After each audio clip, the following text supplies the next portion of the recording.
Hello, मी आज तुमच्यासाठी घेऊन आलेली आहे अगदी कमी साहित्यामध्ये अशी झटपट बनणारा सांबार घेऊन आलेली आहे आणि इतका चविष्ट वाटतो की तुम्ही फक्त एकचदा बनवून बघा। हा सांबार एकदम सिंपल आणि इझी वेनी बनवलेला आहे मी।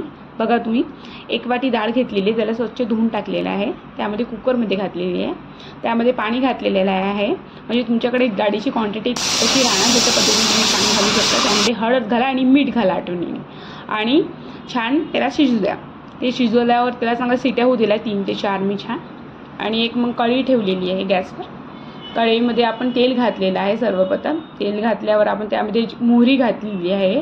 मोहरी चांगली होऊ दिल्यावर आपण त्यामध्ये जिरं घातलेलं आहे। जिरं घातल्यावर त्यामध्ये लसूण घातलेलं आहे। लसूण तुम्ही कट करून पण घालू शकता किंवा सगळा पण घालू शकता, पण मी कट नाही केलेलं आहे, मी लसणाच्या फोडी टाकलेल्या आहे त्यामध्ये डायरेक्टली 7 ते 8 फोडी टाकलेल्या आहे। आणि त्यामध्ये एक मोठा उभा चिरलेला कांदा टाकलेला आहे, कढीपत्ता घातलेला आहे आणि टोमॅटो घातलेला आहे।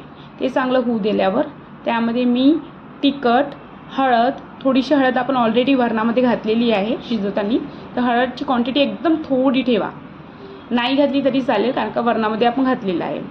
आणि त्यामध्ये मग धणे पावडर टाका, थोडंसं तिखट घाला आणि सांबार मसाल्याचे 2 चम्मच सांबार मसाला घाला, कारण सांबार मसाला खूप इम्पॉर्टंट आहे, त्याच्यानेच आपल्या सांबाराला छान सांबारसारखी टेस्ट येणार आहे। आणि मग हिंग टाका, मी हिंग टाकलेली आहे यामध्ये। हिंगाने पण खूप छान येते, पोट दुखत नाही, पोट अगदी स्वच्छ होते हिंगाने। आणि हिंग खाणं खूप छान आहे, आपलं जे जेवण असते ते पण डायजेस्ट होते हिंग, तर हिंग आठवणीने घाला।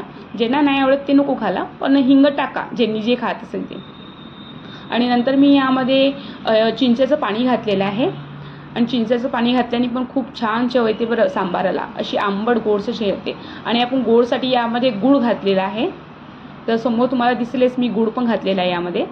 आणि नंतर आपण जी डाळ आहे मॅश केली ती टाकून द्या त्यामध्ये आणि थोडं पाणी घाला जेवढं तुम्हाला वाटेल तेवढं सांबाराला, ठीक आहे। आणि मग त्यामध्ये बघा मी गूळ घातलेला आहे आणि हे छान याच्यामध्ये मग मीठ घाला चवीपुरती, तुम्हाला जसं वाटेल तसं, तेवढी तुमची क्वांटिटी आहे तेवढी चवीपुरती तुम्ही तुमच्या पद्धतीने मीठ घाला।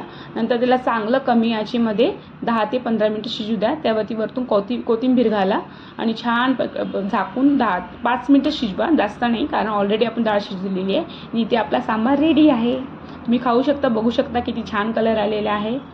आणि करून बघा नक्की आठवणी हा सांबार। आणि प्लीज माझे चॅनल नवीन आहे तर चॅनलला सबस्क्राईब करा।